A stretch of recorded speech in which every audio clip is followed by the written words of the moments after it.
السلام علیکم ورحمۃ اللہ تعالی وبرکاتہ. حامد و مسلم وبعد. یو محترم رور لیکل کړي دی او املا یې ښه غلطه ده، مزیداره اعلی. کم از کم د الله ولیانو د املا خو برابره کوي، بیا خلک وایي ملیانو ته ختم نه ورځي پښتو. ما ترې نه دا وفهموله چې د دې حضرت صاحب د لیکلو مقصد دا دی چې یو کس دی مسلمان دی او په بهر ملک دی. نن سبا د بهر ملکونو نه معهود او متعارف د غیر مسلم ملکونه دي چې کفري ملکونه دي. یو کس دی مسلمان دی په بهر ملک دی، یعنی کفري ملک دی، غیر مسلم ملک دی. دلته د عیسیانو اختر دی، د عیسیانو د اختر ورځ ده. یو عیسی دته پیسې ورکړي نو دته دا پیسې اخیستل جایز دی او که نه دي. جناب کوشش به وکړو دا مسله به لږه عام وکړو چې نورو صورتونو ته هم شامل شي، ځکه بل چا سره به بل صورتي، بل چا سره به بل صورتي، نو هر صورت ته به سړی دا مسله حل کوي. بیا نه تعبیر به ترېنه دا وکړو چې یاره د مسلمان دپاره د غیر مسلم هدیه، ګفت، تحفه قبلول شرعي حکم څه لري. نو جناب عالی دا مختلف صورتونه دي. اولنی صورت که چرته عام حالت و عام حالت معنی دا رسم رواج نو، خاص ورځ نه وه، یو مذهبي رسم نو، د یو بوت یا د یو چا په نوم باندې، د شرک په نوم باندې څه هدیه او پیسې او نظر نه وي، عام حالت دی او دغه کافر په دې مسلمان احسان هم نه کو، زباتنه هم ورباندې نه کوله، نو په دې صورت کې بیا د مسلمان دپاره د کافر نه هدیه اخیستل بالکل جایز دی. عام حالت دی، رسم او رواج هم نه دی او د مسلمان تحقیر او توهین او بېعزتي هم پکې نه ده او کافر ورباندې ځان اوچت هم نه ګڼي او زباتن هم ورته بیا نه کوي، احسان او یادونه هم ورته نه کوي. په دې صورت کې دا پیسې اخیستل جایز دی. دویم صورت مسلمان ورته خوله ویته راوي تک نه کافر خدای فایدې جنتي کا او کافر داسې برید تاو کړه چې ای دا لا مسلمانه، دې وخت کې اخیستل هم جایز نه دي.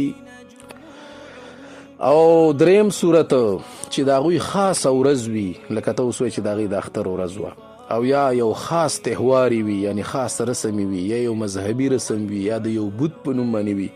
حکیم الامه مولانا اشرف علي تانوي رحمه الله په خپله فتاوا امداد الفتاوا کې په همدې تعبیر سره دا مسله حل کړې ده چې یاره د هندوانو د دیوالي ورځ ده، دیوالي هولي ورځ یې پکې یاده کړې، هولي.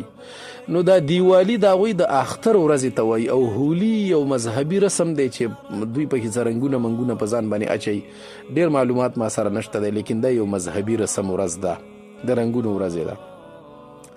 نو هغې کې لیکلي دي چې که په دې ورځو کې یو کافر نه پیسې واخیستې نو بیا څه حکم لري. نو هغوی که چېرته بالفرض سره دا په دې رسم کې شریک شوی وي او دا عقیده یې دا وي چې دا هم یو رسم دی او په کار دی سړی پکې شرکت وکړي، نو د کفر خطره ده او دا پیسې اخیستلې بالکل په دې صورت کې ناجایز دي.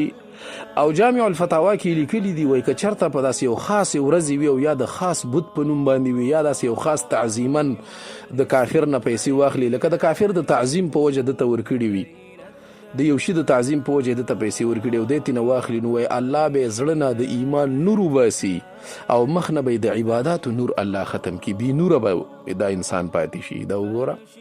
نو که چېرته داسې د خاص رسم او خاص ورځ وه لکه دا تا چې اوس یاده کړې او دا کافر کاکا په دغه کې دا څه ورته وایي، دا کافر خنزیر او د په دې د یو بت په نوم باندې یا د دې ورځې د تعظیم په نوم باندې دته دا پیسې ورکړي دي، بیا دته دا پیسې اخیستل جایز نه دي. نو دا درې صورته شو. دو صورتونو کې نه دي جایز، یو صورت کې جایز دي. حکیم الامه مولانا اشرف علي تانوي رحمه الله دا مسله حل کړې. دریم جلد 482 نمبر صفحه د کتاب الهبه ښکلې حل کړې، مزیدار حل کړې، مدلل حل کړې، مکمل حل کړې. جامع الفتاوا دا مسله 3 ځل حل کړې، یو ځل خو مې درته وویله، یو ځل دا دی. جامع الفتاوا دریم جلد 282 نمبر صفحه د کتاب الحذر والاباحه ښکلې مزیداره. فتاوا محمودي دا مسله حل کړې، 13 جلد 115 نمبر صفحه د باب الضیافات والهدایا. نو خلاصه د خبرې دا شو چې درې صورت دي. په یو صورت کې چې عام حالت دی، نه پکې ازباطنه شته، نه پکې احسان شته، نه پکې تعظیم شته، نه پکې توقیر شته، عام حالت دی او کافر راغی مسلمان ته هدیه ورکړه، نو دته اخیستل جایز دي او که نه دا نور صورتونه بیا ورته جایز نه دي. السلام علیکم ورحمت الله.